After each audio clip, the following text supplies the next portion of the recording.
Hi everyone, it's Miss Bycraft. Today I want to share with you this book, and we're going to learn about the artist Keith Haring. Keith Haring, The Boy Who Just Kept Drawing, by K.A. Haring and Robert Newbecker.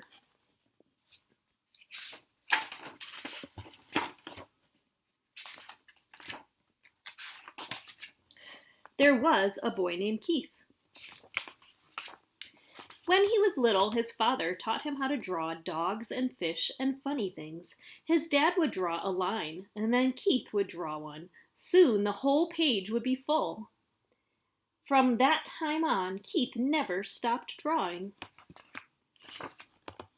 In elementary school, while taking tests, Keith doodled on the edge of his paper. When he handed in his work, his teachers would ask, "Why did you doodle on this important paper?" Keith didn't answer. He went back to his desk and just kept drawing. Sometimes Keith invited his friends to draw in his backyard clubhouse. Keith made symbols and said each one represented a letter of the alphabet. His friends asked, "Why do you use symbols to write?" Keith drew more symbols. It was his way of answering their questions. He encouraged his friends to join him. As a teenager, Keith liked to draw in his bedroom. Music playing loud, he would draw on every piece of paper he could find. His mother had to yell over the music, "Why can't you turn that music down and go ride your bike?" But Keith sold his bike to buy art supplies, so he answered, "Look at the cool drawings I did," and he just kept drawing.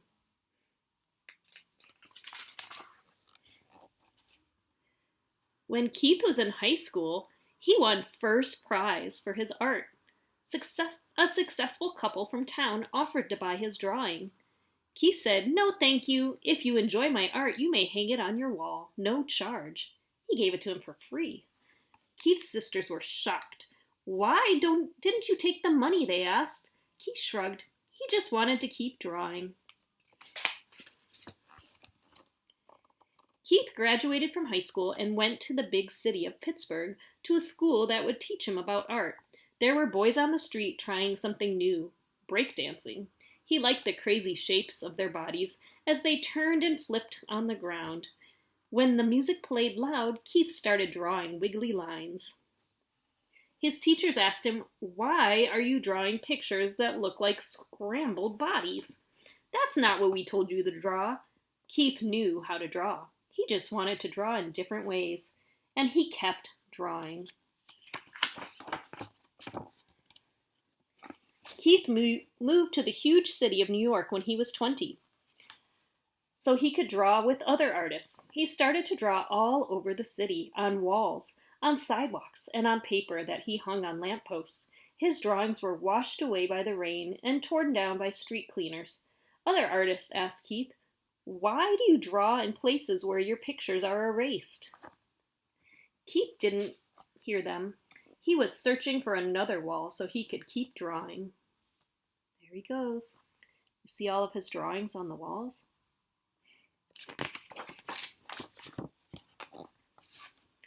Keith got a job delivering packages and sometimes rode the subway. One day he saw a panel of black paper on the wall in the station. He rushed outside to buy some chalk and came back and began to draw. The white chalk made bright, smooth lines on the black paper. Day after day, Keith filled the empty panels in the subway stations with art. Soon, people who rode the subway were looking for white chalk drawings. No one knew the name of the artist, but his drawings were easy to recognize. People asked him, "Why are you drawing here? What do your pictures mean?"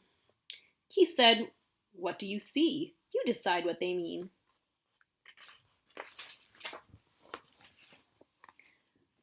Where Keith lived, there was trash on the street, and people didn't always say hello to each other. One day, he and his friends cleaned up 20 bags of garbage in front of a long wall, and then Keith painted square faces with smiles and body shapes dancing upside down. The neighbors liked the drawings and stopped to say thank you. A policeman came by and lectured Keith. "Why did you do this? I have to give you a ticket because you didn't get permission." Keith paid the fine and just kept drawing. Soon, people wanted to see more of Keith's drawings, and he was asked to display his work in an art gallery. Art was hung from floor to ceiling, and in between he painted on the walls. Keith invited everyone to come see his work. All of Keith's artwork sold. The gallery owner asked him, "What are you going to do with all this money?" And there they are in the gallery, and there's Keith, right there with his red glasses. Keith said, "I read in the newspaper that there are kids who don't have enough to eat. I didn't have this money yesterday, and I was happy. If I don't have it tomorrow, I'll still be happy. All the children need to eat. I'll send money to them." The gallery owner gasped. "Why?" Keith just smiled and started to draw again. Whoa, looks like he's building more stuff. Now, people were inviting Keith to draw in famous museums and exhibit in galleries all over the world.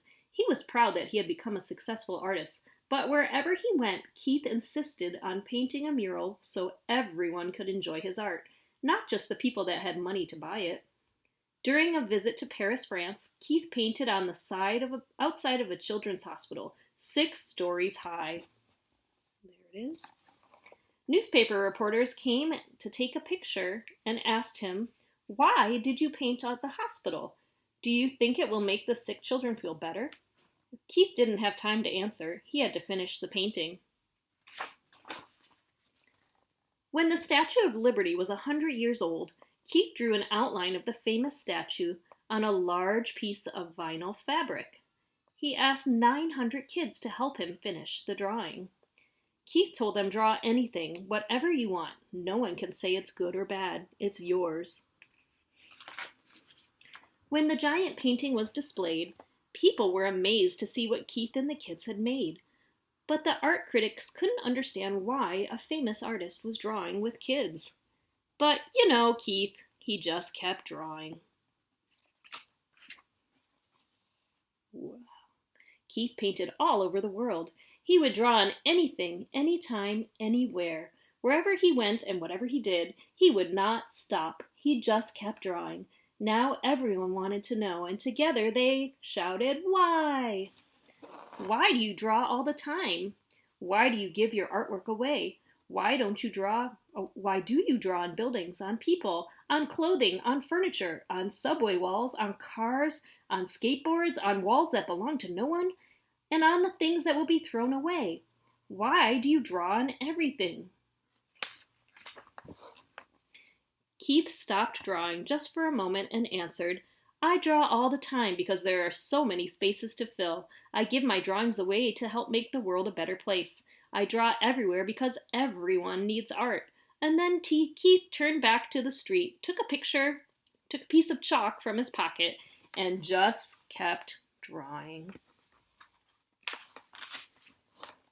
There's a picture of Keith Haring for real. So Keith Haring is a real artist, and he was very famous for these artworks. And you may have seen some of his art on clothing. You might even own a piece. I actually have one of his shirts. You may have seen it on other things as well, like food. I've seen it. And then here on the back, it says, "Art is for everyone." And I hope you enjoyed the book. And we're going to learn a little bit more about Keith Haring today. Thank you. Bye. Miss you.